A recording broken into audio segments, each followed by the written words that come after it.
Hey Vivek, how you doing? Just like that, you went from selling drugs to stealing my heart. Boy, you better value and protect a black woman. Come on. What up, loves? It's naturallybnicki and welcome back to my channel. Now, if you're new here, what up? Okay, welcome to the channel. Be sure to subscribe, turn on your notifications for all the latest tea I drop. I do appreciate you. Now, y'all, these last few episodes, they ain't been doing much for your girl, okay? And I have expressed that. I have let y'all know that. But y'all, this episode right here, this last one, this one was the truth right here, okay? Grownish, you gave me the tea that I have been missing. Y'all snatched my edges, okay? And I'm here for it. So there was two things I love right off the bat about this episode. One, it was focusing on the twins, Jazz and Sky, okay? We got off of Zoe for a second and we focused on them, which I was really here for because Chloe and Halle are doing an amazing job on this show. They're great actresses and I was here for their storyline. I was here for the spotlight on them too. I was here for that. And two, they got right into the tea, talking about how black women don't really get much love when it comes to dating. But instead of just throwing out that statement with nothing else, they took time to gather the facts, okay? They gave us facts, stats, and receipts all up and through that first half of the show to support the statement that they were making and the point that they were making for this whole episode. And I was here for that because anybody watching couldn't argue with what they were saying. It's the truth. It's the truth. So sit back, watch, and get into it. That's all you can do. But I think what hit me the most and made me grab my chest was them addressing how black guys seem like they want to date everybody but a black woman. Okay, quick to go get them a white girl. Quick to get a Latina. Quick to get a broke down black girl with a whole bunch of black features, but she ain't actually black. Okay, they really got into it. All right, and I also was really here for the shade that Luca threw out on Aaron, okay? Because Aaron, he want to stick up for the black women. Oh, you know, I love my queens. They queens this, queens that. But Luca called them out, talking about, well, you love them when they Egyptian and not when they Nubian. Talk about some tea to sip on. I think another thing that really struck me was that slight argument and back and forth between Jazz and Sky about black women dating outside their race. They were divided, okay? Jazz on one side, she real open. She here for it and she's open to dating outside her race. While Sky, she won't having it. She wasn't here for it. She didn't understand it. And it was like, girl, what you doing? Like shocked and appalled. And I love how Grownish played this because I see a lot of Skies in real life.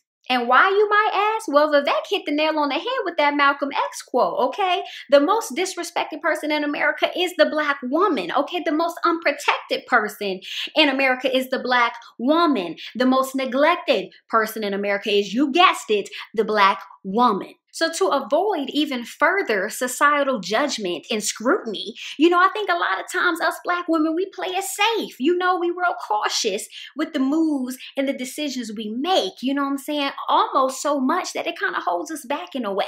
You know, we not as quick to step out the box and date outside our race, especially in comparison to black men. Okay, and I really just think it boils down to the fact that they just haven't faced that same plight as black women do. They got it far easier. You know, a black man with a white woman, okay, we see that every day. But a black woman with a white man, we shaking the table.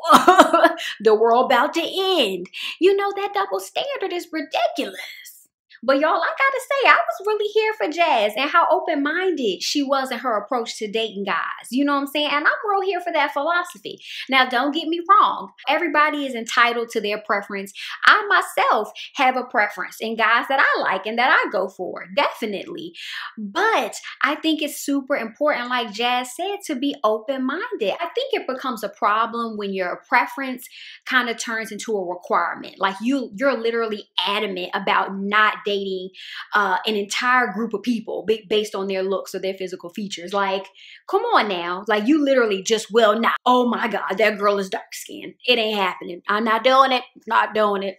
Oh my God, that's a light skinned man.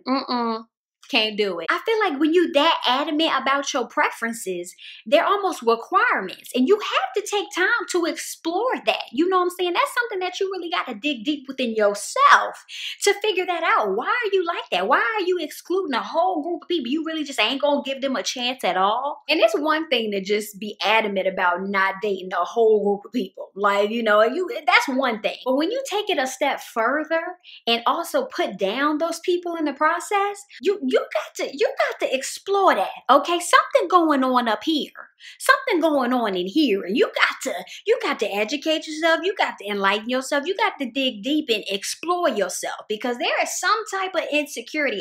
I am convinced that there is some type of insecurity there that you're not tapping into. Who hurt you? Be open.